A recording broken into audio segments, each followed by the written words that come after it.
Quando o barco começar a afundar, não reze, abandone-o. Seja bem-vindo aqui ao canal Dinheiro, eu sou André Godoy, hoje é dia 18 de julho de 23. Essa frase, quando o barco começar a afundar, não reze, abandone-o, ela está neste livrinho aqui, Os Axiomas de Zurich. Esse livro aqui foi muito lido já em tempos atrás. Hoje eu não sei se o pessoal ainda lê isso aqui, mas é um livrinho fininho e eu recomendo muito que você leia esse livro.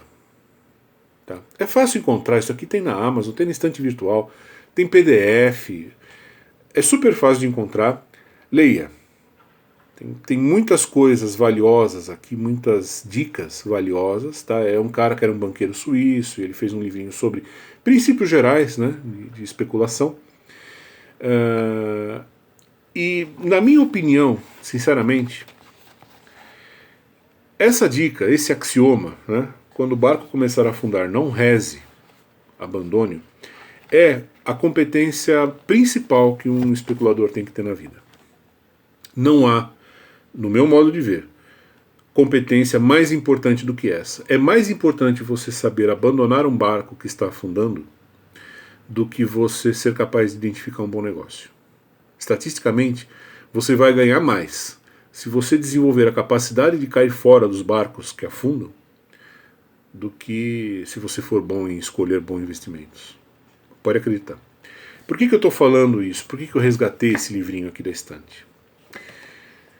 Aliás, é um livrinho interessante porque você vai ler aos 20, aos 30, aos 40, aos 50. Cada vez que você lê, você vai aprender uma coisa interessante nova nele. Mas por que eu resgatei o livro do Max Quinter? Porque fazendo os vídeos sobre a China, eu cruzei com a história de uma moça, um vídeo falando a história de uma moça que fez um investimento em fundos, fundos de investimento, um fundo que apostava em semicondutores. Uma moça chinesa de 21 anos. Eu vou deixar o link, está aqui na descrição, o link que dá acesso a esse vídeo. É um vídeo de um canal também excelente em termos de China, chama-se China Insights. Eu já recomendei aqui o China Observer, que eu sou inscrito nele, acompanho ele, e também sou inscrito nesse China Insights, de onde eu tirei o vídeo que está aqui embaixo. O nosso vídeo de hoje vai ser a respeito de parte do que está aqui nesse vídeo, que está na descrição. É a história dessa moça, que me fez lembrar do livro Axiomas de Zurich. Basicamente é o seguinte, é uma moça de 21 anos, uma chinesa, uma jovem chinesa, que decidiu fazer um investimento em fundos mútuos. E ela fez uma aposta no setor de tecnologia. Em novembro de 21 ela foi lá e botou $72 mil nas cotas de um fundo de investimentos que mexia com o setor de semicondutores. Ela vai relatar, é meio que um diário, tá? Se você assistir ao vídeo, você vai ver que o que eu falo aqui é o que está no vídeo. Claro, aqui a gente resume muito mais, né? Mas é basicamente um diário da agonia dela. Por quê? Porque ela, quando comprou as cotas, quando ela botou esses $72 mil no fundo, num primeiro momento, no dia seguinte, ela falou que as cotas subiram 4%. Ela ficou toda feliz e se sentiu Warren Buffett. Aliás, esse nome, Warren Buffett, ele aparece 2 vezes aqui no vídeo dessa moça e a gente vai falar a respeito disso daqui a pouco. Só que o problema é que depois desse voo de galinha, o fundo desandou. Ele começou a cair. Ele só caía. E o vídeo mostra, como eu falei, é um diário da agonia da moça. Como ela ia se sentindo à medida que ela ia vendo as cotas derreterem, caírem, né?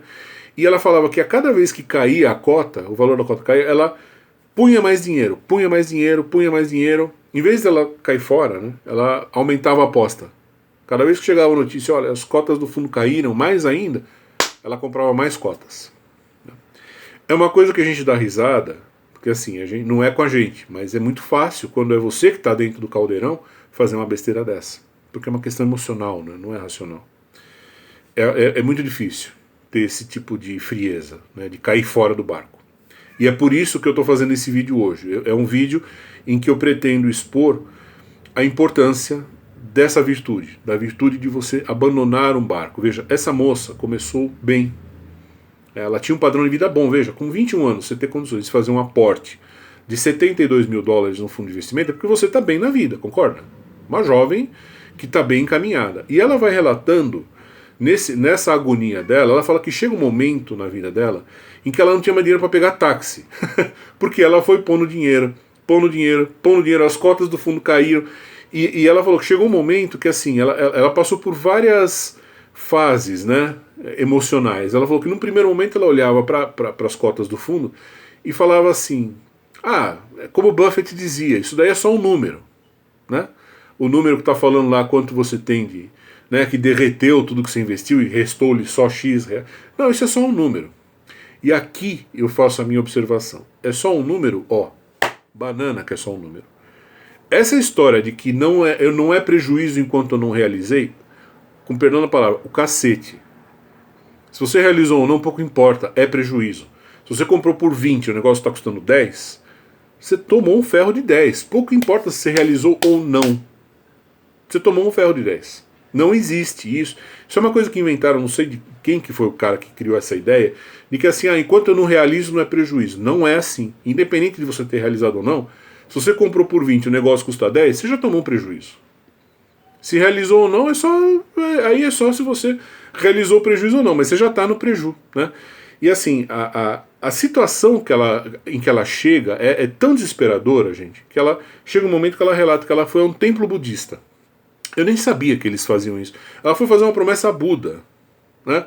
Eu pensei que só nós aqui no Ocidente, os católicos, fazíamos esse tipo de coisa, né? De ir lá acender uma vela para um santo, pedir alguma coisa. Ela foi fazer isso num templo budista, pedir para o Buda, eu até transcrevi, ela foi pedir para o divino: você pode, por favor, me devolver o principal que eu investi no meu fundo de semicondutores? Veja isso, né? Quer dizer, ela ficou rezando, ela, em vez de sair fora do barco, ela ficou rezando. Assim, todos os detalhes que cercam a história trágica dessa moça, eles são muito instrutivos. Por quê? Porque, primeiro, você percebe aqui na história dela, você percebe uma presença constante do Warren Buffett. Warren Buffett e aquela sua filosofia, que honestamente, olha, o Warren Buffett ele tem bilhões de dólares, eu não tenho, mas ainda assim, olha, eu digo uma coisa com toda a segurança deste mundo. Se você quer seguir o exemplo de alguém bem sucedido, aqui vai uma dica, tá? De graça, não vou nem cobrar. Você quer uma dica de seguir alguém bem sucedido? Siga o exemplo do Lula. Olha, o Lula é um exemplo que você pode seguir e você vai se dar bem na vida. Mas não siga o Warren Buffett, porque o Warren Buffett é um caso que assim, o que deu certo para ele, deu certo para ele. Aquilo não é replicável, aquilo não é um exemplo que você pode... Foi um cara que foi produto de um... O país em que ele nasceu já não existe mais, né? Os Estados Unidos de hoje não tem nada a ver com o que eram os Estados Unidos de quando ele nasceu, de quando ele começou. Então, assim, as regras que o Warren Buffett sai por aí pregando, elas podem ser boas para ele, mas para mim, para você, para quem vive hoje, no mundo de hoje, não dá. Algumas coisas podem, sim, algumas coisas, mas o núcleo das ideias dele, eu repito, se você tentar aplicar aquilo, você vai quebrar a cara muito feio, né? Repito, você quer ter um modelo de vida? Siga o exemplo do Lula, você vai se dar bem em pouco tempo, mas não siga o Buffett. O Buffett não é exemplo para ninguém. Não é um exemplo que você vai conseguir replicar na sua vida, tá? Essa filosofia, né, de que assim, não, tem uma parte que ela diz assim, não, eu via lá o preço caindo, mas eu pensava assim, não, isso é só um número. Não, não é só um número, isso é a sua situação financeira. Isso é a sua ruína. Não é porque você não realizou o prejuízo que ele já existe na sua vida. Você só não realizou, mas ele está lá presente, te torturando, né? A ideia central aqui, e aí é o ponto onde entra aqui o Axiomas de Zurich, é o seguinte. Quando a gente fala, quando o barco começa a afundar, não reze e caia fora, nós não estamos sugerindo que você se transforme num fujão, num irresponsável, num cara que ao menor sinal de dificuldade abandona um projeto e vai embora. Não é isso. Tá? Se você ler o texto do Axiomas de Zurich, você vai perceber o seguinte, que nós estamos falando, quando a gente pensa em mercado, né, abandone o barco, a gente está falando de uma situação em que você não tem condições de lutar. pelo seu capital. Por exemplo, vamos supor que você tem um carrinho de pipoca e o carrinho de pipoca está indo mal. Você tem que abandonar o carrinho de pipoca? Não. Não é isso que o livro fala. Não é isso que eu recomendo que você faça. Por quê? Porque você é o dono do carrinho de pipoca. Você está todo dia no carrinho de pipoca. Você tem como lutar. De repente, você fala, não, mas se eu pintar o carrinho de pipoca de amarelo, se eu puser umas bexigas, se eu der uma balinha de brinde para quem comprar pipoca comigo, você tem condições de criar coisas para tentar tirar o carrinho de pipoca da dificuldade. Está nas suas mãos. Depende de você. Tudo bem, não depende só de você, mas depende de você também, principalmente. Você está lá todo dia. Então, nesse caso, claro, não saia, não fuja, não é para você abandonar o... Né? Senão a vida não vai... Se é o menor sinal de dificuldade na sua vida você sempre fugir, você não vai chegar nunca a nada. Então, o que o livro está falando, o que o Axiomas de Zurich fala, e que é uma regra que o mercado financeiro, pelo menos profissionalmente, né, segue, é o seguinte. Quando você pega e compra ações de uma empresa, por exemplo, como essa moça, ela comprou cotas de um fundo de investimentos. Que poder ela tem? Se as coisas estão indo mal, ou na indústria de semicondutores, ou no fundo, que poder ela tem para mudar aquilo? Ela tem como chegar lá no administrador do fundo e falar, ó, trabalha direito, vou te dar umas ideias, não faça isso, faça aquilo. Ela tem como fazer isso? Não. A indústria lá de semicondutores, ela tem como chegar nos caras e falar, ó, faça assim, faça assado e tal. Ela tem como fazer isso? Também não. Ou seja, ela não tem o que fazer. Ela está inteiramente entregue nas mãos dos outros. Ela não é como o dono do carrinho de pipoca, que ele tem como lutar pelo que é dele. Se vai dar certo ou não é outra história, mas ele tem como lutar. Ele tem como tentar, pelo menos. Ela está vendo uma coisa ruir e ela não tem o que fazer. Ela tá numa postura absolutamente passiva. Nesses casos, é que você tem que cair fora quando você percebe que o barco está afundando. Não depende, você não tem. Imagina o seguinte, você compra ações de uma empresa, sei lá, as compra ações da Magazine Luiza. O negócio começa a derreter. Você tem poder de chegar lá na Magazine Luiza e falar, ó, não faça assim, faça assado, tal, não sei o que, não sei o que. Você tem como fazer isso? Não. Seu poder de influência vai ser zero. Você não vai ter como ter uma postura ativa diante da situação. A você só caberá ser a postura passiva. Você vai botar o dinheiro lá e rezar para que dê certo. Então, é nesse sentido que ele fala, não reze, caia fora. Essa é a principal virtude que um especulador tem que ter. É mais importante você saber, você ser capaz de exercer isso, né, de falar assim, não, está entrando água, prontamente você cair fora. Isso é uma virtude mais importante, é uma competência mais valiosa do que a competência, por exemplo, de você saber identificar bons negócios. É mais importante você ser bom em cair fora de situações que não estão boas do que você ser bom em escolher bons investimentos. Saber cair fora é a principal virtude. É a principal qualidade que você tem que desenvolver, e isso a gente desenvolve, isso ninguém nasce com isso, né? Você tem que desenvolver isso. E repito, sempre levando em conta, sim, nós estamos falando de uma situação típica do mundo das especulações, sejam financeiras, imobiliárias, o que for. Né? São situações em que você não tem como fazer nada. Você está de mãos atadas dependendo dos outros. Não dependa dos outros. Quando você se vir numa situação em que você está dependendo dos outros e a coisa está ruindo, cai fora. Lute quando for você. Quando a coisa estiver na sua mão, você fala, não, ok, eu vou batalhar.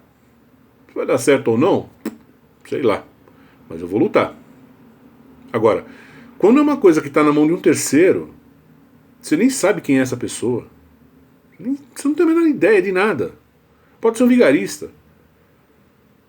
Pode ser um louco. Pode ser um psicopata. Pode ser um burro que está lá porque é apadrinhado de alguém poderoso. Você não sabe.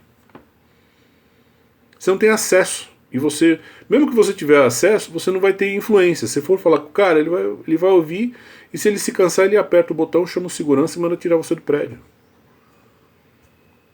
Então assim, não fique rezando. Entrou num negócio especulativo, a coisa não foi pro lado que você queria, cai fora. Cai fora. Ah, mas André, mas eu sei de um caso em que aconteceu depois de trocarem a direção da empresa e aí a coisa foi bem e tal. Tudo bem. Quantas vezes isso já aconteceu? Para cada uma vez que acontece isso, acontecem 1000 vezes em que a empresa realmente foi pro buraco e levou todo mundo junto. Não conta com exceção, conta com a regra, tá bom? Então fica a dica, eu sugiro realmente que você procure esse livro, leia, incorpore isso aqui no seu, no seu DNA, que vai ser muito útil. Tem essa e outras dicas, né? A história dessa chinesinha aqui daria uma série de vídeos, porque ela cometeu vários erros. Ela afrontou o livrinho aqui em várias partes, né? Mas eu quis destacar essa questão de você ser capaz de, quando o barco está afundando, não reze, caia fora. Né? Porque eu acho que, de tudo que a gente poderia falar da história dela, esse foi o erro mais grave. Né? Quando não depende de você, não reze. A coisa está indo mal, está indo ruim, não sei o quê, vaza. Tá bom? Por enquanto é isso, e nos vemos depois. Até mais, gente. Bom dia.